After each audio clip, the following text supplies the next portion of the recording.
လူသားတွေတိဆောက်ခဲ့တာတကယ်ပဲလားအီဂျစ်ပီရမစ်ကြီးများ၏လိုဝက်ချက်ကမ္ဘာအံ့ဖွယ်ခုနှစ်ပါးထဲမှာဒီနေ့အထိတည်ရှိနေစေဖြစ်တဲ့တခုတည်းတော့အံ့ဖွယ်ရတော့အီဂျစ်ပြည်ကဂီဇာပီရမစ်ကြီးတွေပဲဖြစ်ပါတယ်လွန်ခဲ့တဲ့နှစ်ပေါင်း4500ကျော်ကလေးကတိဆောက်ခဲ့တဲ့ဒီကြောက်တုံးကြီးတွေကြားမှာတိတ်ပံပညာရှင်တွေတော့ဖြေရှာမရသေးတဲ့ဘေးတွေအများကြီးရှိနေပါတယ်ဒီနေ့မှာတော့ပီရမစ်ကြီးတွေရဲ့နောက်ွယ်ကမယုံနိုင်တဲ့ချက်လက်တွေကိုတင်ဆက်ပေးသွားမှာပါ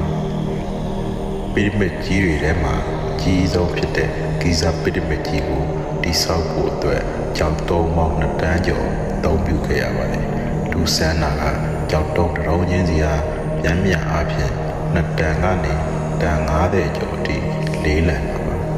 ဘိန်းအောင်ပေါ်လေးတဲ့ခေတ်ကာလမှာဒီလောက်လေးတဲ့ကြောက်တုံးကြီးတွေကိုမိုင်ပေါင်းများစွာဝေးတဲ့နေရာကနေဘလို့တည်ခဲ့ကြတာလဲပြီးတော့တစ်ခုနဲ့တစ်ခုကြားကိုအတချောင်းထိုးလို့မရအောင်ဘလို့နည်းပညာနဲ့တိတိကျကျစီးခဲ့ကြတာလဲဒါဟာဒီနေ့ခေတ်ခမီစကရိယာတွေနဲ့တိဆောက်ရင်တော့လွန်ခက်ခဲတဲ့လုပ်တစ်ခုဖြစ်နေပါလေတယ်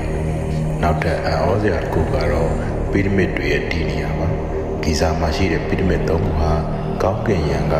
အိုအိုင်ဘယ်လို့ခေါ်တဲ့ကျဲစု၃ခုရဲ့ဒီနေရာနဲ့တစ်ထပ်ထဲကျနေတာပါ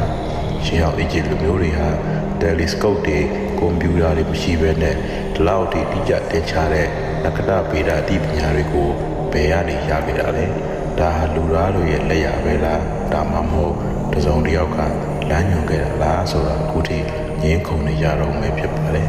ချို့ကတော့ဒါဟာဂျူသားတွေရဲ့လက်ရလို့ယူဆကြသလိုတချို့ကလည်းရှေးလူသားတွေမှာကျွန်တော်တို့မတည်သေးတဲ့ပျောက်ဆုံးသွားတဲ့နည်းပညာတွေရှိခဲ့တယ်လို့ယုံကြည်ကြပါတယ်ခင်ဗျားတို့ဘယ်လိုထင်ပါလဲ